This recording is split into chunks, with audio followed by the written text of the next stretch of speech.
Okej, welcome everyone. Tervetuloa kaikille suomenkieliselle och välkomna till våra skandinaviska deltagare. Thank you for joining us for today's webinar. My name is Jonathan Raila and I'm the Strategic Account Executive for the Nordic regions here at Chipeo, and I will be your host today.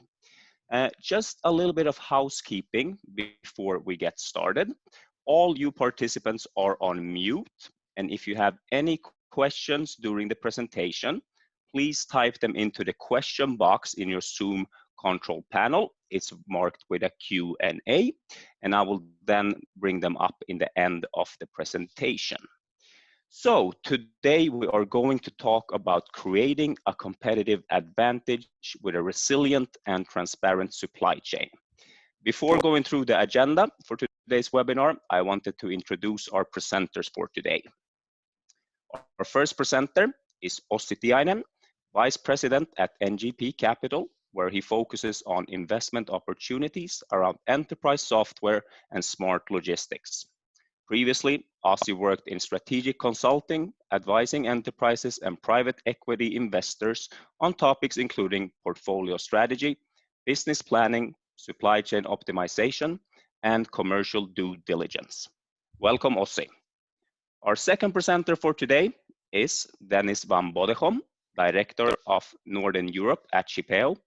Dennis has more than 25 years of experience at enterprise software companies.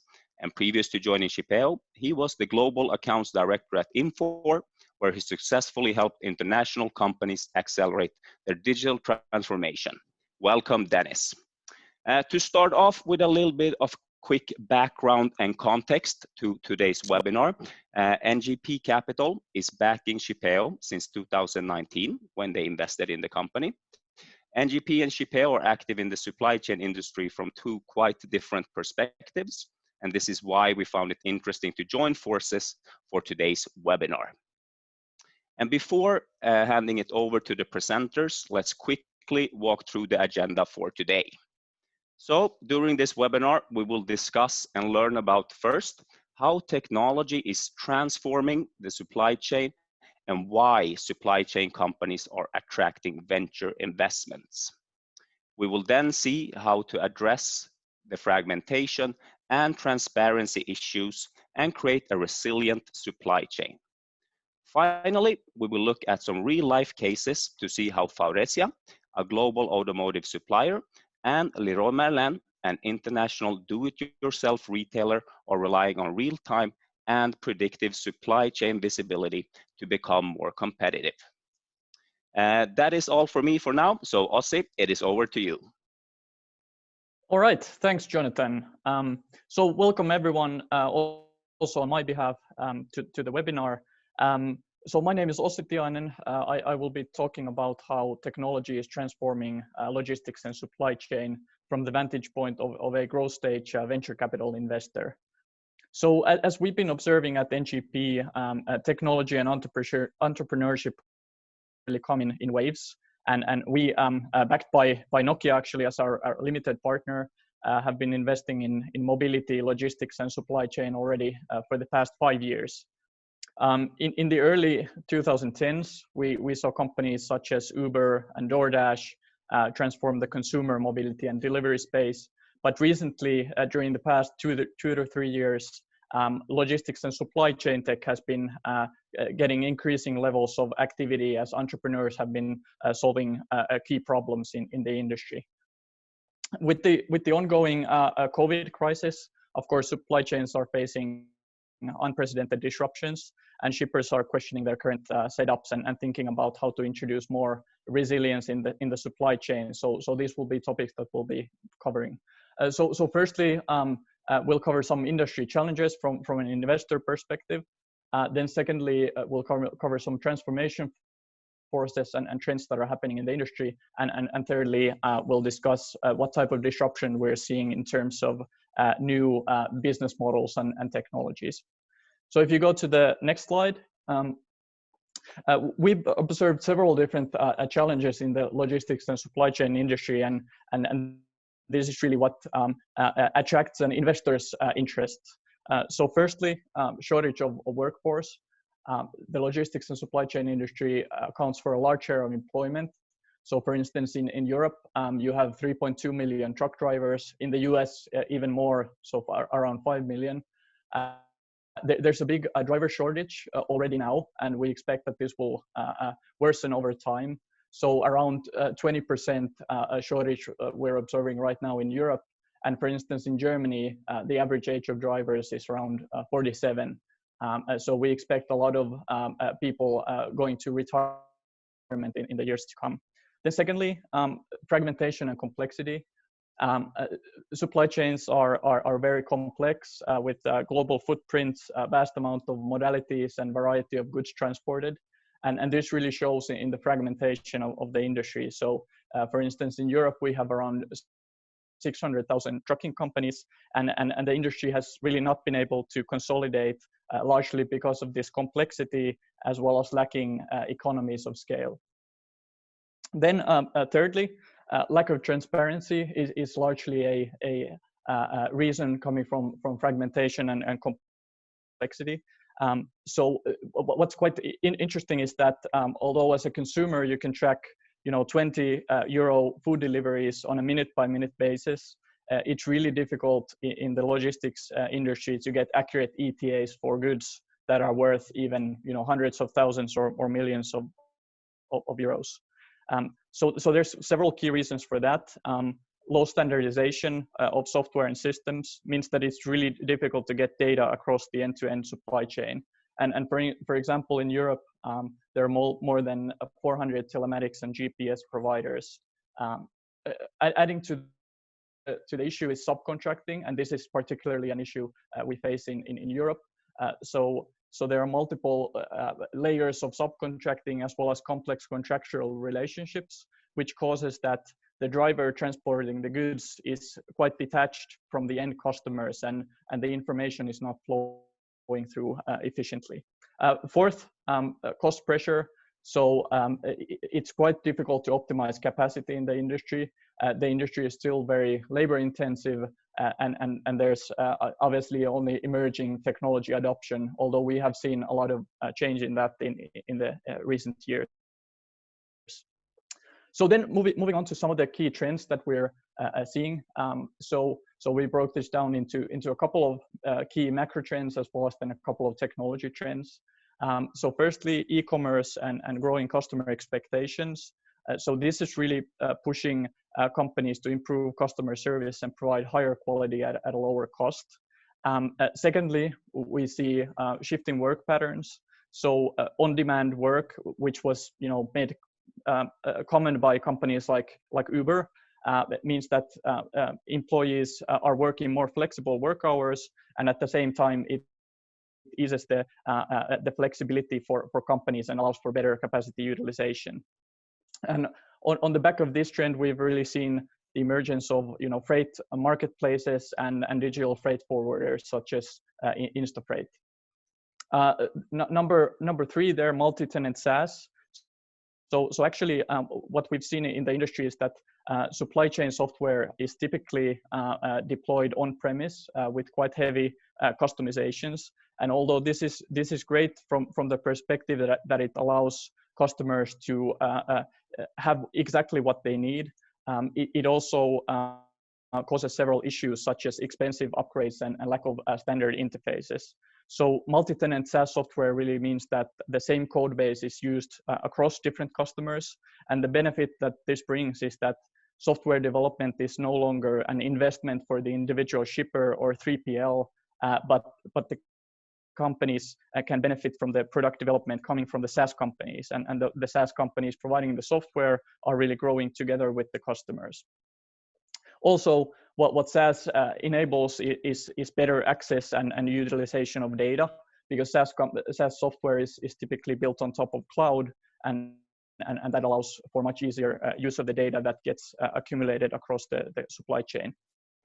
Then for APIification, this means that application programming interfaces are becoming more ubiquitous, and with these APIs, you can connect data more easily and build the technology stack in a very modular way. And this really allows for new types of businesses to emerge, which build their competitive advantage to data. And Shipeo is obviously a great example of this. So what does this all mean? I think in the future, supply chains can become more digitalized and integrated and more transparent through using technology. So then talking a bit about disruption that we're seeing in the industry right now. So venture funding in the supply chain industry has really exploded in the past 10 years. So in 2010 and from there to 2019, we've seen a 14x increase in supply chain technology investments from venture capital. And this is really a huge improvement, and we're seeing large fundings to companies like Flexport and Convoy, for instance.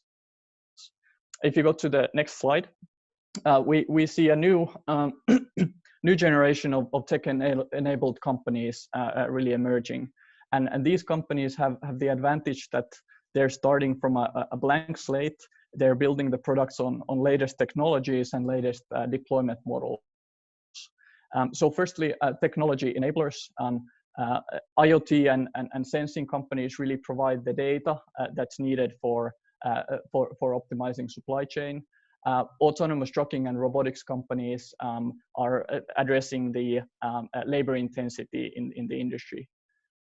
Then secondly, software as a service. There's a variety of different models we see here, but just to name a few. So Shipsta, for instance, is a company that provides logistics tendering and procurement in an online environment rather than in Excel. And for example, Risk Methods, they're below, provides supply chain risk analysis and also predictive analysis of potential disruptions. And then going to the next one, marketplaces and services. This is really where most of the venture funding that we have seen has gone.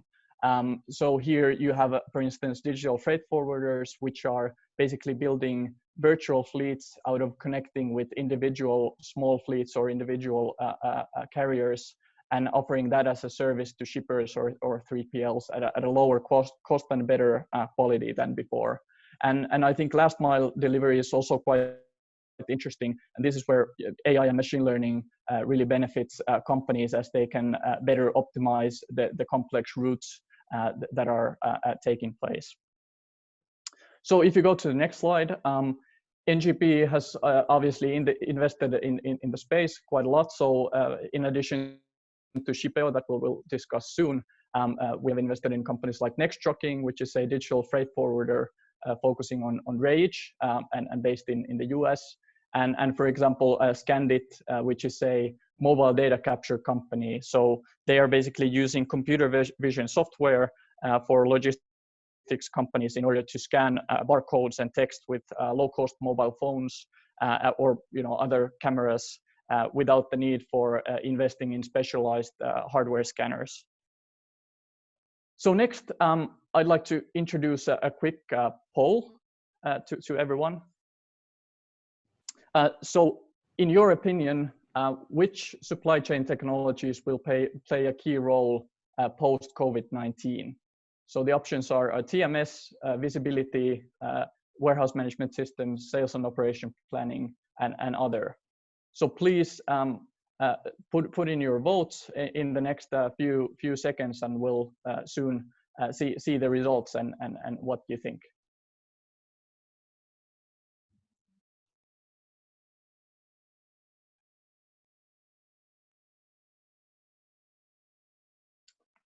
Okay, we'll still wait for a few more seconds for everyone to put in your votes.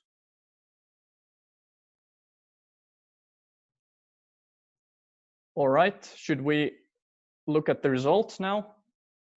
Okay, great. So it looks like visibility has gotten a lot of hits here, as well as some of the other ones as well. This is really something that we've also seen from other data in the industry. And if you go to the next slide,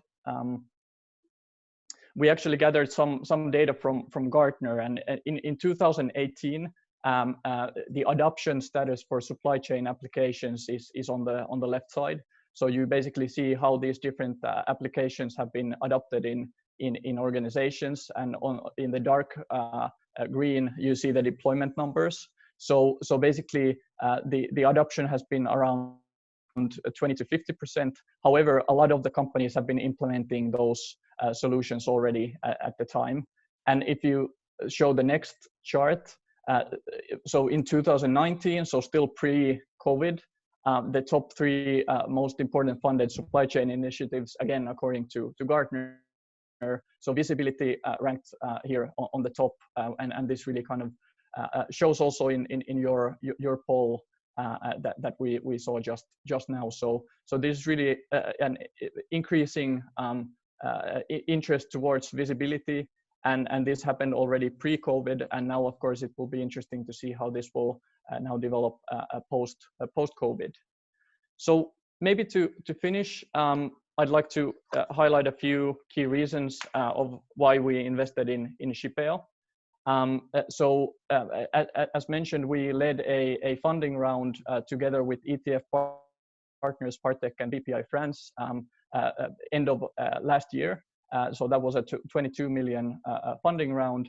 And why we invested in Shipeo specifically, we saw a couple of really interesting things here. So first, a large market opportunity. So real-time visibility is really a growing market, and seems like the timing is good right now. Then secondly, product and network. So Shipeo has built a really strong product. They have strong analytics and have proven the ROI with customers. They also have a broad range of carriers, so more than 140,000 carriers in Europe, which allows for fast implementations and really strong data to provide to customers. And maybe most importantly, Shipeo really has a customer-centric approach, and we did a number of interviewed customers, tried to find out what they think about the company, and we really found out that Shipeo is a long-term partner to customers. They integrate deeply into the processes and really want to grow together with their customers. And as a proof of this, they have actually experienced no customer churn yet, which is of course a very strong indicator that customers are valuing the offering. So with that, I'd be happy to hand over to Dennis, who will then talk more about Shipeo. Thank you, Ossi, and super to hear why you've invested in Shipeo. Really happy to have you on board and the team. From my side, let me give you a quick introduction on Shipeo, and then I'll take you through 2 customer cases, one in the automotive industry and one in retail. But before we do, first a quick introduction on Shipeo itself. So we're a truly European company. Head office is based in Paris, but with our offices throughout Europe, we support the European market. A very strong focus on the product, the functionality, the R&D. So 1/3 of our team is focusing on the development, including proprietary machine learning and algorithms that are being developed in-house by our team. We're tracking about 5 million loads each year with more than 50 customers, both shippers, but also carriers, 3PLs, 4PLs, and with a reach of 140,000 carriers and counting in more than 40 countries. One of the key things that we do is connecting all the systems that are being used in order to provide visibility. And I'll talk a little bit more about this in the slides coming, but it means that we've done a lot of integrations already, which are on the shelf. And because we're European, we speak a lot of languages, and altogether the count is currently at 20. And we continue counting those as we go. But let me show you the brands or the companies that are using our software. and we split them up in 4 different industries. Interesting thing is that though there is different industries here, you'll find that the underlying functionality is very much the same.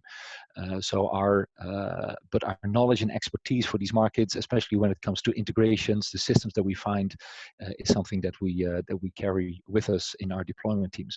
But you'll find very familiar names like Heineken, Intermarché, Kronenbourg, but also in the industry like Faurecia, and we'll drill in deeper here.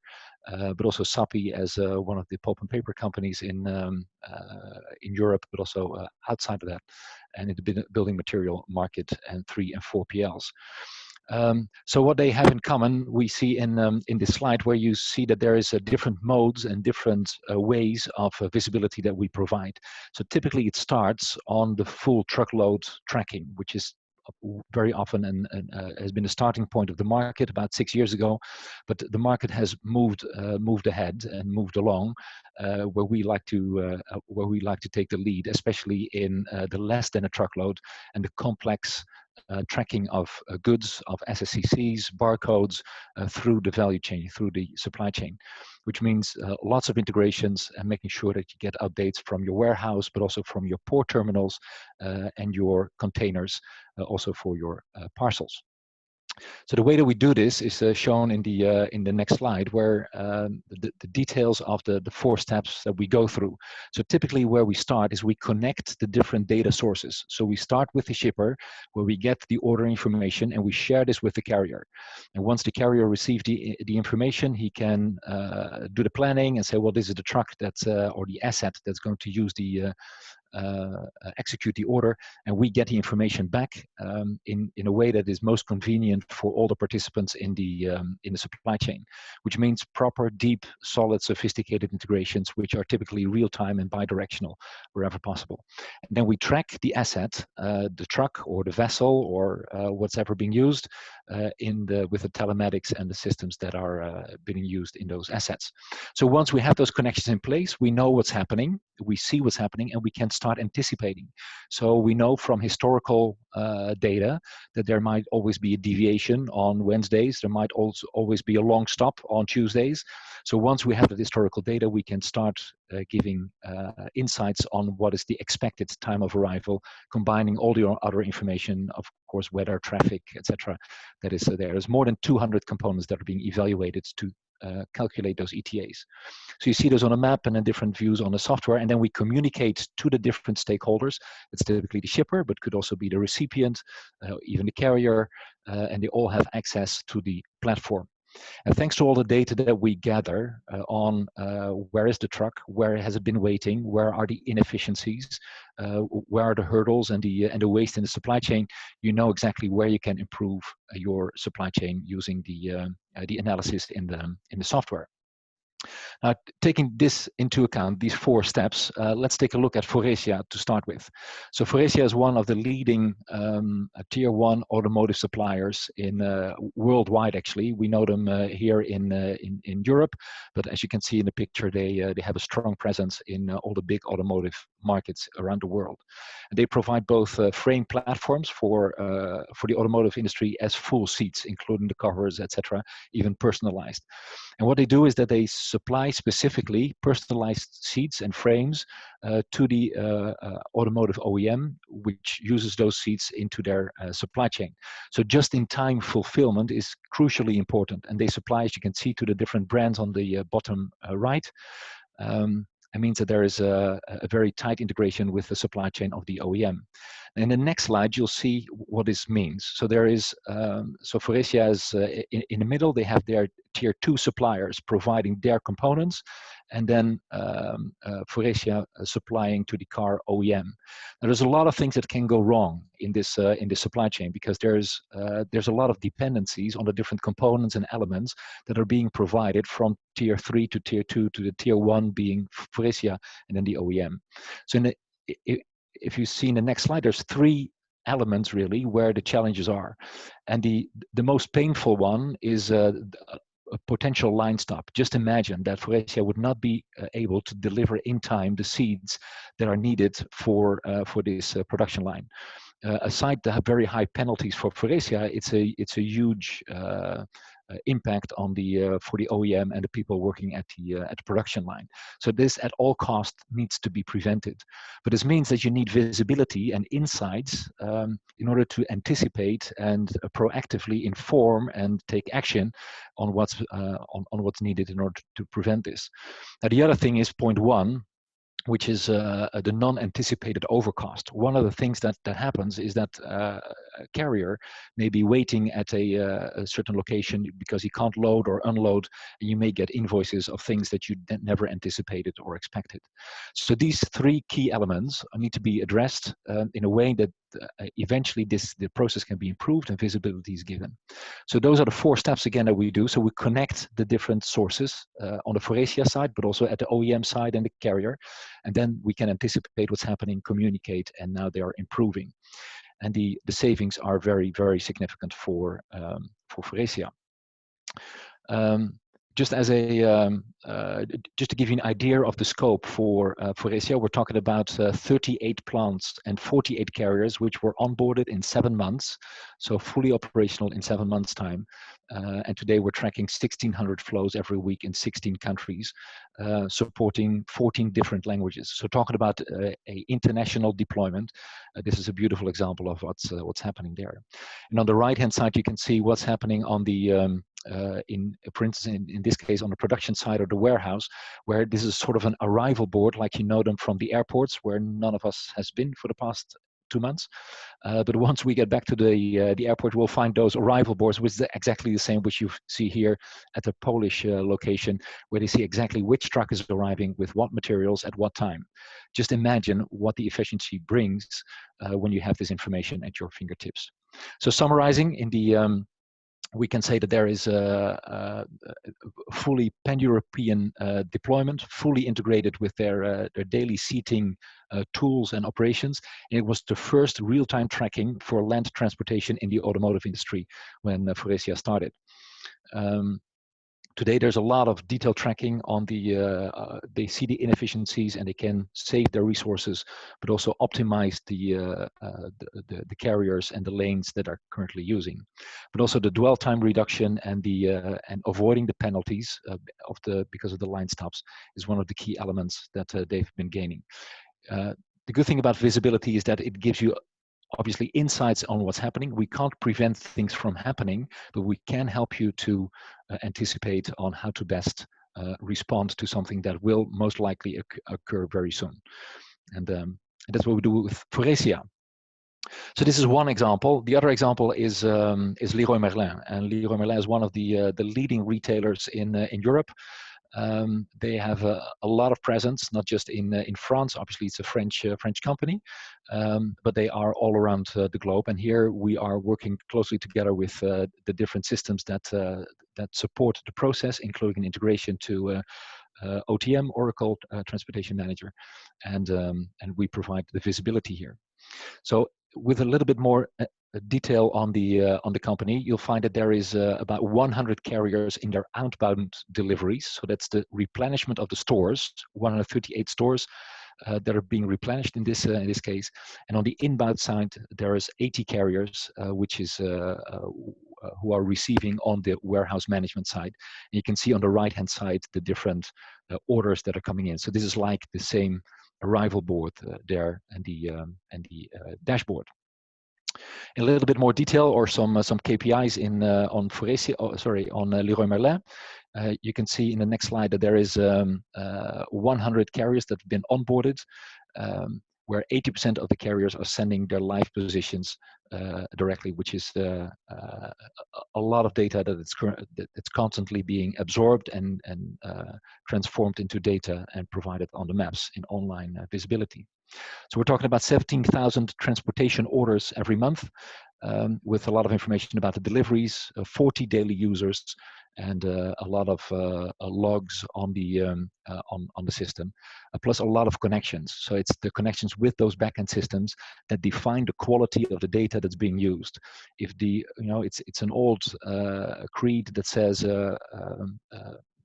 garbage in, garbage out, which is still applies today in 2020. If the quality of the data is not good, which is coming in, you get very poor ETA calculations and you can't anticipate. So there's a significant component in what we do there. So there's three elements in where Leroy Merlin has been able to benefit. And the first one is on the operational side, how to improve your operational benefits.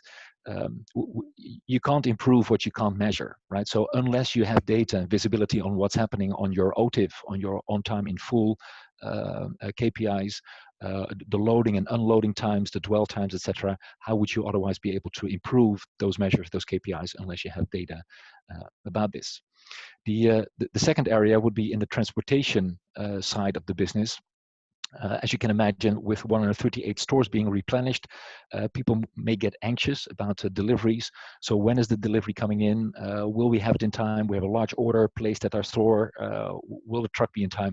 So there's been a lot of calls previously to the warehouse or to the central hub. Where are the goods? When will they arrive? So now we've seen a decrease of 25% to the calls with the carriers, but also on the inbound calls from the stores. Which means a significantly more efficient process on all sides. And then on the last but definitely not least is the customer satisfaction side of the business, because there's clearly not an infinite pool of people at the store. So once a truck arrives or is expected at the back of the store, the salespeople from the sales floor will leave and go to the back to unload a truck. But if the truck is not coming in, you lose your focus on your customer in the shop. So all those delivery alerts and the ability to quickly anticipate the deliveries that are coming in really help the store to adapt and see what's happening, so they can use their time efficiently. This is in a very quick view what we do as Shipio, but also what Foresia and Leroy Merlin are doing today. And I can imagine there's some questions. We may have some questions in Zoom. Jonathan? Thank you. Yeah, thank you to both Ossi and Dennis. Very, very interesting to hear your thoughts and insights. So just like Dennis mentioned, we will go ahead and take some time for questions now.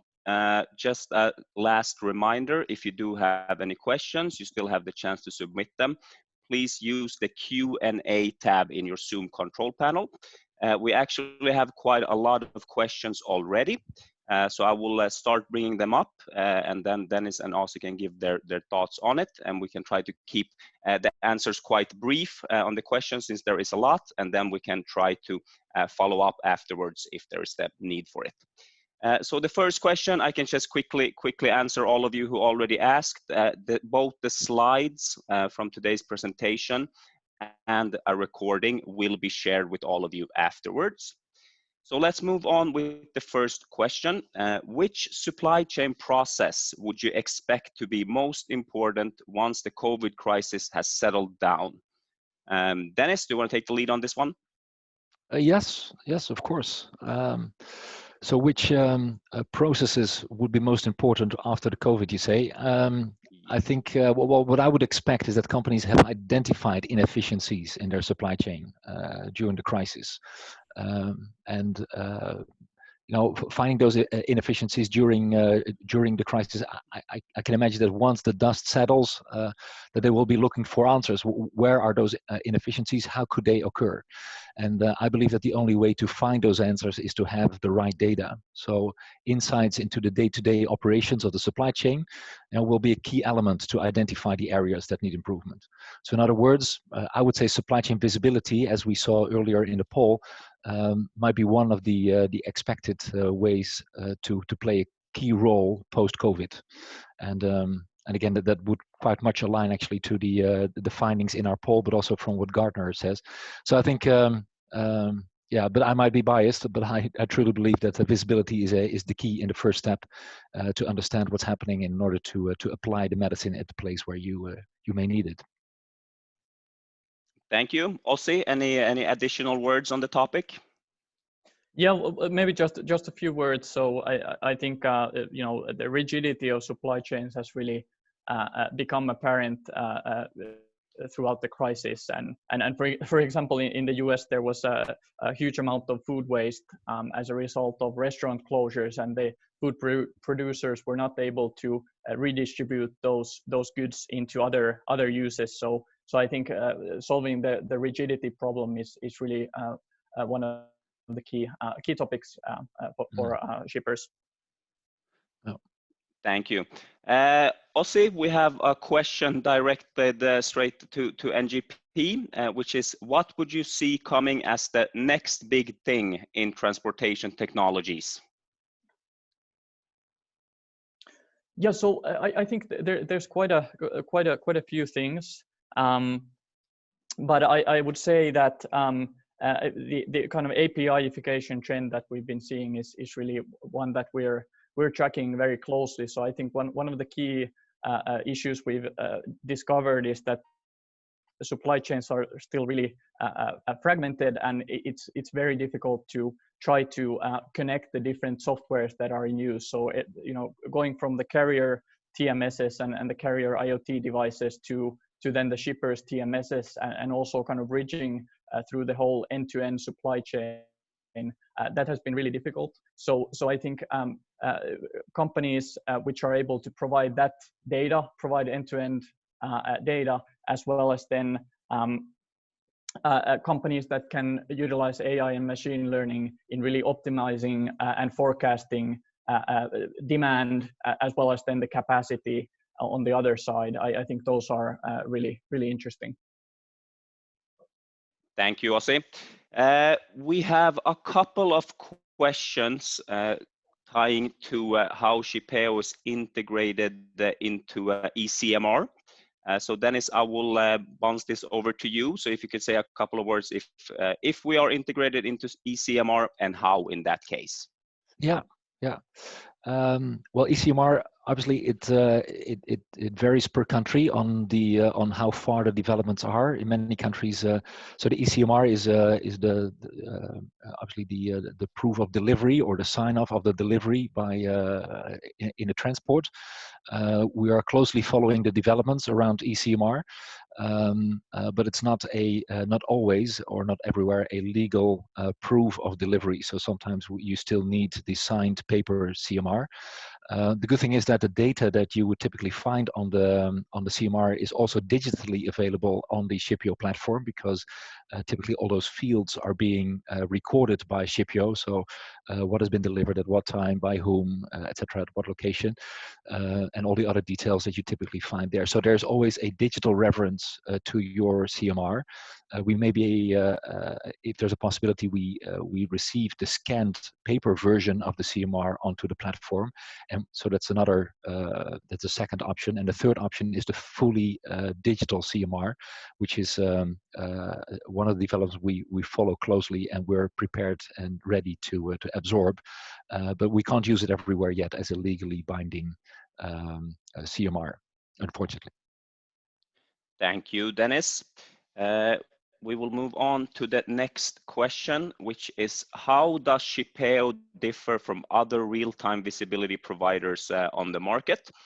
So Ossi, we'll let you start off with this, since NGP took the decision to invest in Shipeo, and then we'll let Dennis follow up with his thoughts on the question.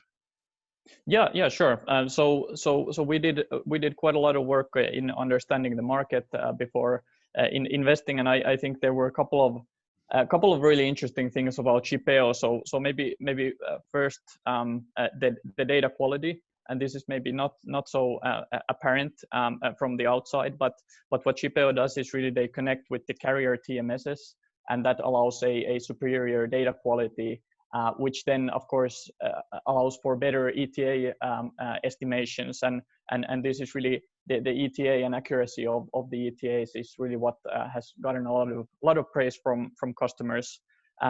Maybe the second topic to mention is their large network in Europe. So as mentioned, the 140,000 carrier connections allows really fast implementations, allows really broad coverage of carriers, which then of course helps shippers in getting the project done more quickly, as well as improve again the quality of the data. So those are a couple of really interesting things. Yeah. Thank you. Dennis, want to follow up on the same question? Yeah, a beautiful question, of course. How do we differ from other visibility providers? I think it starts with the DNA. I mean, we are a fully, truly European company.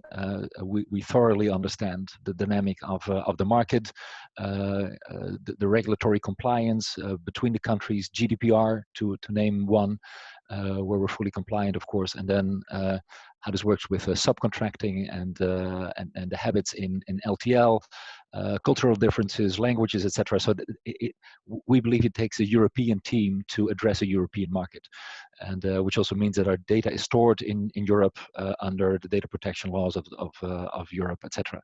So I think that's one of the key elements, but that's in our DNA. That's part of who we are.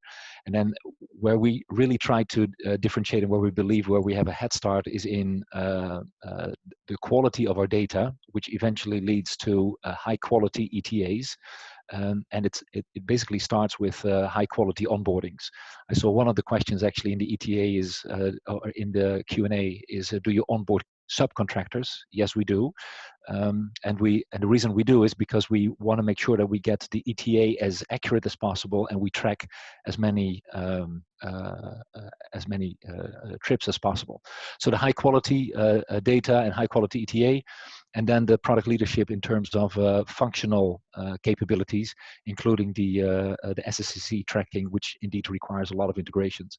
So I would say that the more complex it gets, the more we excel, the more we stand out, and we're truly independent. So we're not bound to any specific TMS, but we integrate to any TMS, ERP, WMS, terminal server service that's out there in the market. So yeah, quite a few differentiators, I'd say. Thank you. We have one question tying a bit to the same topic that you rounded off with onboarding and tracking concerning 3 and 4 PLs. So the question is that we only track where there is a connection with the goods or the assets, and in many cases 3 and 4 PLs they don't own their trucks, or many of the trucks are not the owner of the goods shipped. How does Shipeo come in here and track these deliveries? Yeah, very good question. It's a very timely question, actually. Today was a press release released on 4Flow, a large 4PL that's doing a lot of work in the European market, and they've selected Shipeo as their preferred platform to manage their the visibility and the communication to their customers. So yes, 4PLs do use our solution, and we see a lot of interest there. But it does mean indeed that we integrate with all their carriers and subcontractors with all the systems that are there, and yes, that's a lot of work. But that's where we excel. That's what we're good at, and making sure that we connect all the dots with all the different parties that make up the transportation execution. So that does include the carrier's own fleet, subcontractors, and even subcontractors if needed, in order to provide the visibility needed. So yeah, 4Flow is a beautiful example, actually, that you can find on the wire today. Thank you, Dennis. Ossi, we'll move on with a question that I will direct to you. How do you expect that blockchain will change the business strategies? Yeah, so I think blockchain a couple of years ago got a lot of attention. We still haven't seen a lot of practical applications, to be honest, there, and have not made any investments yet. So it's an area where I believe there's a lot of potential in the future, but really the solutions are still quite early, and going beyond proof of concepts has been a bit of a struggle. But we're definitely monitoring also those solutions in the context of supply chain. Thank you. We have 2 questions that are relating to the same topic regarding, we can start with the first question, that Shipeo so far is the best in class in terms of last leg and truck tracking, as far as I understood. are there plans to focus on multi-leg, multimodal solutions in the future to integrate container and wagons as well? And same question came from another participant. What is your status regarding container tracking and overseas deliveries with sea transports? So Dennis, if you want to say a quick couple of words about our maritime capabilities and future plans. Yeah, absolutely. And I understand the question involves rail as well, with a reference to wagons. Yeah, very important part of the support that we provide, both in container tracking as well as in rail tracking. But there's a lot of fragmentation there as well. So talking about ocean tracking, yes, we do. So that's both on vessel tracking, knowing where the vessel is that has your container, as well as the status updates that we receive from the port terminals on the status of the container once it has arrived at the port. So it's good to know that a container is close to the harbor or close to the port, but doesn't mean that the container will be soon free to be picked up, because there might be customs work and all sorts of other steps before the container can be picked up. So receiving updates from the terminal on the status of the container and when it's ready or planned for pickup or the slot has been booked, that's information that we integrate to get that information from the terminal and share this on the control tower in Shipio. So we can provide the full support on the both ocean and terminal tracking. So that's definitely something that is that's with us. Same to some extent applies to rail tracking, though the fragmentation on rail is somewhat higher. We have a number of projects done on rail tracking, but we take this as a case-by-case basis. It's not so difficult to track a train, but calculating the ETA for all the rail carriers is a challenge at some point for some of them. So we typically take this case by case. Thank you. We'll continue with a question regarding the Shipeo platform, which is, does your clients have a view about their historical data, or is it just Shipeo experts that calculate the ETA? So I interpret this question as, do the clients have access to their historical data, or can they only see real and live ETAs for their ongoing deliveries? Yes, I'll take that question. It's no, part of our solution is that we provide the module called Insights or Dashboard, and in the dashboard you typically find all the historical data related to your business. That's the good thing about the platform. It gives you the full detail on the historical data that can be analyzed in order to improve your business. So yes, that's a default part of the solution to be able to access your historical data and analyze that. Thank you. We have a lot of questions coming in right now that are mainly focused towards the Shipeo platform and our solution. Please feel free to send in more general questions as well, now that we have both experts here in the panel. So we could move on with one question that I think could be quite interesting for many. Dennis, could you explain a little bit more about the SSCC tracking in Shipeo? Yes, because you can't do SSCC tracking by just knowing where the truck is. The only possibility to know, to track SSCCs and groupage or cross-dock is that we track indeed the barcodes or the SSCC throughout the value chain, which means that we have integration with the different stations those colleagues go through. Which means integration with the warehouse management system, with other TMS systems, ERP systems, etc. So it proliferates the number of integrations that we establish in order to make sure that we can keep track of the different colleagues going through the supply chain. So it's an extension, and that's why when you saw the diagram of what we do, when you start on the full truckloads, which is an absolutely a great start and a very good start, but taking into account the vision in the longer run, it means that by creating the right integrations throughout your value chain, we can provide visibility on your SSCC tracking from beginning till end.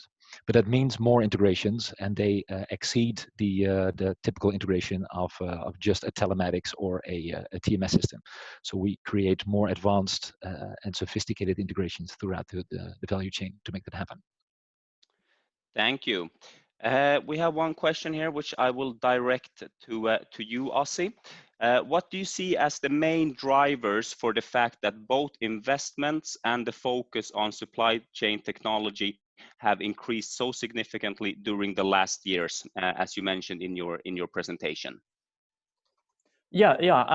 That's an interesting question, and there are maybe two things to mention there. So first of all, I think there's been a lot of technological development in the latest years.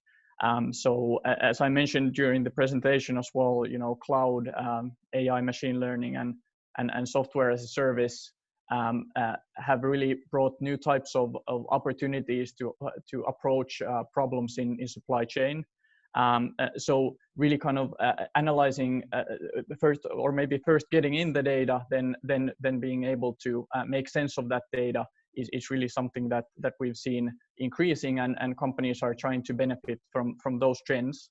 But maybe the second thing is much more practical, which is that there have been a large number of entrepreneurs with a technology background going into the sector and starting to solve problems. So where before they went maybe to consumer type of businesses like Uber or some of the food delivery companies. Now those new sets of entrepreneurs are really trying to solve problems in the logistics sector. So that's a very kind of practical reason, and through that kind of entrepreneurship, we see more and more opportunities coming in the sector. Thank you, Ossi. We have a more technical question here going to: is all the real-time data going through cloud or any edge computer? How does the IT architecture look like? So I'll direct this one to you, Dennis. I figured you would, Jonathan. No, so our system is multi-tenant cloud. Everything is stored in the cloud, fully adhering to the data protection and data privacy laws and security that we take really strict. But no, it's a fully cloud platform. And as far as I know, but I'm not the technical expert in detail, we're not using edge computer as far as I know. So it's all stored and processed in the cloud using our platform. Thank you, Dennis. And like mentioned before, for any questions that you feel weren't answered during today's session or not fully answered, both NGP and Shipeo will be happy to organize follow-up sessions to dive deeper into your questions. We have one more quite interesting question, which is: what is your footprint outside of EU? Yes, growing, I would say, and it will continue to grow. So obviously, Europe is our home base. We've deployed in 20 African countries today. And we basically go on a case-by-case basis. We expand our footprint in other regions, which can definitely include North and South America, APAC, etc. But we take this cautiously, step by step. And but it's definitely part of our vision and our future. But when we do something, we want to do this well, and we want to make sure that we can support the specific requirements of that market. So we don't just jump in and we'll shout, well, now we do Singapore, which might be a bad example. That's pretty doable, I'd say. But so we go on a case-by-case basis, but we are expanding, and it's part of our strategic roadmap. Thank you. We have went through quite a bunch of questions here already today, and for the sake of time, since we have about 5 minutes left for this webinar, we wanted to introduce one more poll question for all of you participants. We'll bring up here shortly on the screen. So if you will just take a couple of seconds to answer the question, will you change your supply chain strategy post COVID-19? So we have a few answers in already. We will wait for a couple of more answers from you, and then we will publish the results.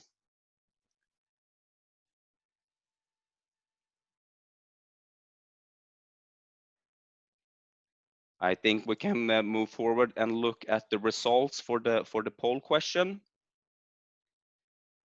There we go. So the majority of you are leaning towards maybe. On second runner-up, we have yes, you will change your supply chain strategy, and quite a low percentage on the no to the change on the supply chain strategy. Interesting answers tying to what we've seen during the webinar today. We also hope that you have received quite a lot of new ideas and inspiration for any future changes you might be planning and thinking about.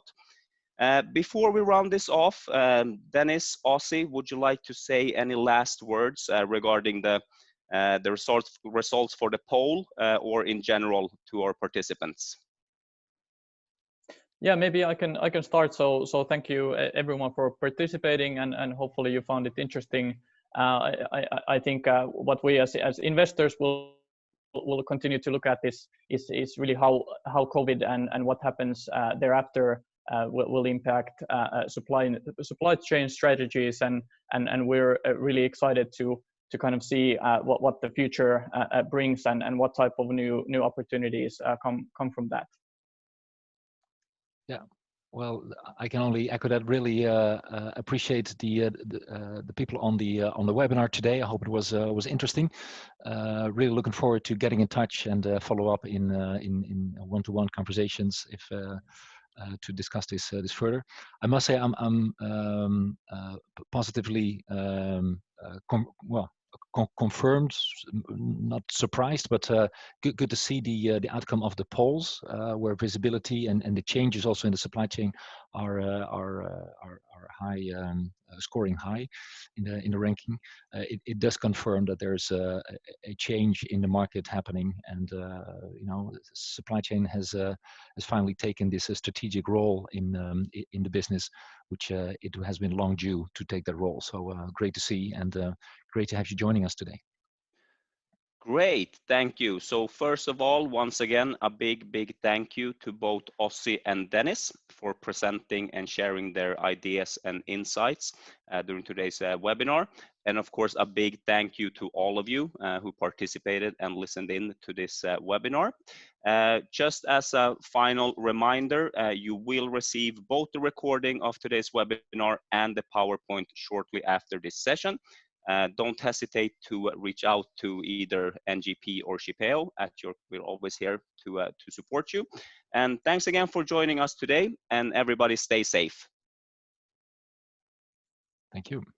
Thanks.